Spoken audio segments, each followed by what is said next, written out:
نے جو مال لیا تھا کہاں سے لیا تھا اور کہاں پر خرچ کیا تھا؟ ہاں جی، مال کے بارے میں 2 سوال ہوں گے. کہاں سے کمایا تھا، خرچ کہاں پر کیا تھا. سبحان اللہ. آج آپ دیکھ رہے ہیں جن کے پاس زیادہ پیسے ہیں ان سے جب حساب مانگا جا رہا ہے، کوئی یہاں دنیا کے لوگوں کے سامنے حساب دینے کے لیے تیار کھڑا ہے؟ کوئی دے پا رہا ہے؟ کوئی مطمئن کر رہا ہے؟ صرف ایک سوال پوچھا جا رہا ہے، بتاؤ کمایا کہاں سے؟ ابھی تو یہ نہیں پوچھا جا رہا خرچ کہاں کیا ہے. یہاں تم جواب نہیں دے رہے، تمہارے پاس یہاں جواب نہیں ہے، اللہ کے حضور کیسے جواب دو گے؟ اور بھائی یہاں تو بچنے کے لیے دنیا دار لوگوں سے بچنے کے لیے آپ غیر ملک نکل جاؤ گے، لندن بھاگ جاؤ گے، آپ جناب بنی گالا میں چھپ جاؤ گے، آپ کسی ایوان میں چھپ جاؤ گے، کسی آپ رشوت دے کے خود کو چھپا لو گے، عہدہ آپ کو بچا لے گا، سفارش کروا لو گے. یہاں تو کئی طریقے ہیں بچنے کے، بچ جاؤ گے، مگر اللہ کے سامنے کیسے بچو گے؟ وہاں تو حساب دینا پڑے گا. بتاؤ یہ پیسہ کہاں سے کمایا تھا؟ رشوت لی تھی، چوری کی تھی، ڈکیتی کی تھی، کسی کا مال لوٹا تھا، غبن کیا تھا، یا پھر حلال تجارت کر کے کمایا تھا، محنت کی تھی، مزدوری کی تھی. بتاؤ کہاں سے کمایا؟ اب آپ اپنے اپنے کمائے ہوئے مال کے بارے میں حساب دے سکتے ہیں یا نہیں دے سکتے؟ اپنے ضمیر سے خود پوچھو. اور پھر پوچھا جائے گا بتاؤ یہ جو مال تم نے کمایا تھا خرچ کہاں کیا تھا؟ پیسے زیادہ آ گئے تھے، زمینیں زیادہ تھی تو عیاشی کی تھی. پیسے زیادہ آ گئے تھے تو غریبوں کو لتاڑا تھا، لوگوں کو جیل کی ہوا کھلائی تھی، بے جا لوگوں پر ظلم کیا تھا. اس پیسے کے بل بوتے تم نے کیا کیا؟ پیسے کو کہاں خرچ کیا؟ ایک ایک چیز کا حساب دینا پڑے گا. تب تک رب کے سامنے سے ہٹ نہیں سکو گے جب تک رب کریم کو جواب نہ دے دو. یعنی وہاں یہ نہیں ہوگا کہ پتہ نہیں جنت ہے یا جہنم، نہیں، ایک فیصلہ تو اٹل ہوگا، یا جنت ہوگی یا جہنم. یہ نہیں کہ درمیان میں آپ رہ جائیں، یا جنت یا جہنم. ہاں اگر یہ ہو گیا کہ آپ کی نیکیاں برابر ہو گئی، آپ کے گناہ برابر ہو گیا، تو پھر آراف میں چلے جائیں گے. جنت اور جہنم کے درمیان کا ایک مقام ہے. لیکن ایسا تو نہیں ہوگا کہ کسی چیز کا پتہ نہ چلے، کوئی فیصلہ برحق نہ ہو. نہیں، وہاں اٹل یقینی بات ہوگی، یا ٹھیک ہوگا یا غلط، یا حلال ہوگا یا حرام، درمیان کا کوئی راستہ نہیں. جواب دے سکیں گے نہیں دے سکیں گے، ہر کوئی اپنے ضمیر سے پوچھے. تیسرا سوال ہوگا وَعَنْ عِلْمِهِ فِيمَا فَعَلَ، تجھے جو علم دیا تھا بتا اس پر عمل کتنا کیا؟ اللہ سبحان اللہ سبحان اللہ. بہت سارے لوگوں سے میں سنتا ہوں کہتا ہے جی یہ تو علماء کو پتا ہے، ہمیں نہیں پتا، ہم تو جاہل لوگ ہیں، ہم ان پڑھ لوگ ہیں، ہم تو دیہاتی لوگ ہیں، بھائی ہم تو ایسے ہی بخشے جائیں گے. وہ بندے خدا کے، اللہ نے بنائے ہیں قانون، تم قانون کو روزانہ توڑ رہے ہو، پھر خود قانون بنا رہے ہو کہ بخشے جائیں گے. ہاں بے شک. یہ قانون کہاں سے آ گیا کہ بخشے جائیں گے؟ روزانہ اللہ کی نافرمانی، پل پل اللہ کی نافرمانی.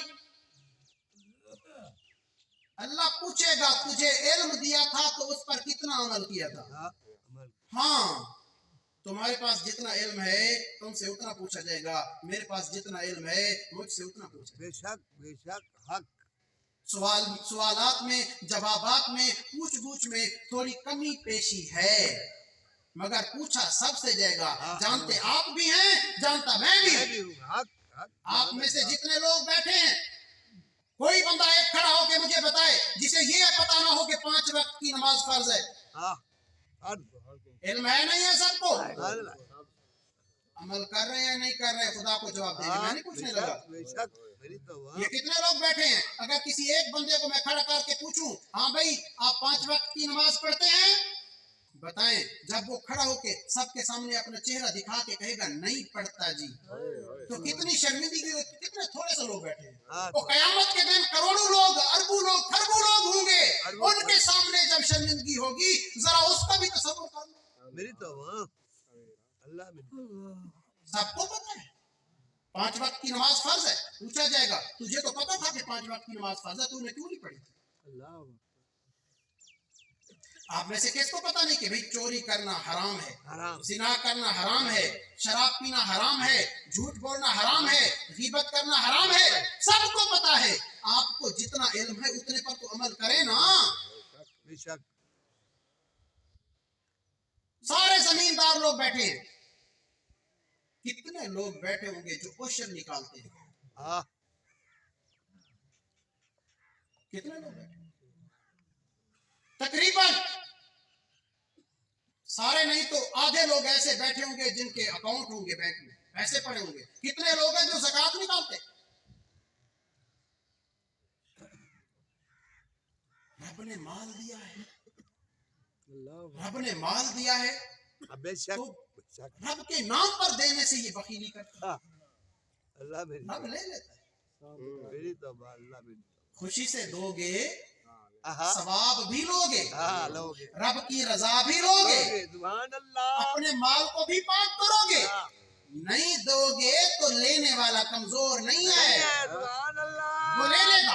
सुभान अल्लाह नारे तकबीर अल्लाहु अकबर। नारे रिसालत या रसूल अल्लाह। नारे खिलाफत अख्तियारियत। नारे हैदरी अली। ताजदार खत्म नबूवत जिंदाबाद। ताजदार खत्म नबूवत जिंदाबाद। खुशी से नहीं दी, उसने बीमार कर दिया, उसने किसी केस में फंसा दिया, हक ना हक में फंसा दिया। भुगतते रहो, परेशानी अलहदा से उठाते रहो, बेसुकूनी अलहदा से दे दी, बेकरारी अलहदा से दे दी। दिल को करार तब मिलता है जब रब राजी होता है। हाँ सुभान अल्लाह रब राजी हो पैसा तब महफूज रहता है, पैसा आपके लिए तब सुकून वाला बनता है जब उसमें से उसका हक निकालते हैं। हाँ हक निकालते हाँ जी हाँ, पूछा जाएगा कि आपको जो इल्म दिया था, तुझे तो पता था ना कि ज़कात साल के बाद निकालनी है, निकाली थी। तुझे तो पता था ना कि जब ढेरी उठानी है तो ओशर भी निकालना है, निकाला था। कितने लोग बैठे हैं जो समझते हैं कि मैं अपने रब के सामने सुरखरू हो जाऊंगा। मेरी तौबा वान जिस्म ही, चौथा सवाल जो होगा, फीमा अफना, तुझे जो कड़ियल जवान बनाया था, हाँ कड़ियाल कड़ियाल सुभान तुझे जो ये अल्लाह जवानी का जोबन दिया था, बता तूने इसको कहाँ खपाया?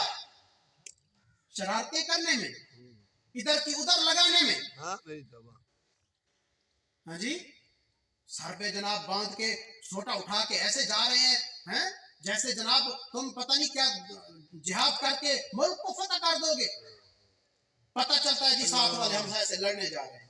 खुदा की पना, जवानी इस वजह से मिली कि यहाँ तो खर्च करे। और भाई जवानी इस वजह से नहीं मिली। हाँ इस जवानी के बारे में पूछा जाएगा। सबका ईमान है ना कि मरना है। वैसे तो बड़े इख्तिलाफात हैं, हर एक चीज में इख्तिलाफ है। लोग बहाने भी बना लेते हैं कि भी हर चीज में मौलवियों का इख्तिलाफ है, हम क्या करें, अमल कहाँ से करें। और भाई मौत के बारे में तो किसी का इख्तिलाफ नहीं है। नहीं चले जिसमें इख्तिलाफ नहीं है उसी की तो तैयारी कर लो। बेशक हक यहाँ तो कोई बहाना नहीं बनता। नहीं बनता कितने लोग हैं जो अपनी अपनी मौत की तैयारी कर रहे हैं। सुभान अल्लाह अपने इस जवानी के जोबन को कहाँ खर्च कर रहे हैं। चाहिए तो ये था ज्यादा इबादत कर लेते। जिस तरह एक बंदे को पैसा बनाने का हिर्स होता है, बैंक बैलेंस बनाने का हिर्स होता है, इसी तरह एक नेक सीरत आदमी को, एक मुसलमान को, एक बाज़मीर को, एक अल्लाह की तरफ रुजू करने वाले बंदा मोमिन को ये हिर्स होता है कि मैं ज्यादा से ज्यादा नेकियां जमा करूं। सुभान अल्लाह 2 रकातें पढ़ लूं, 4 रकातें पढ़ लूं, 50 रकातें पढ़ लूं, 100 रकातें पढ़ लूं, नफिल पढ़ता है, इबादत करता है, नमाज में हरीस होता है, सदका करने में हरीस होता है, किसी की मदद करने में हरीस होता है, सुभान अल्लाह। हाथ बटाने में, मुसलमानों का साथ देने में का हरीस होता है वो। बेशक बेशक वान जिस्म ही फी माफना हो, पूछा जाएगा बंदे बता तुझे ये जो जिस्म दिया था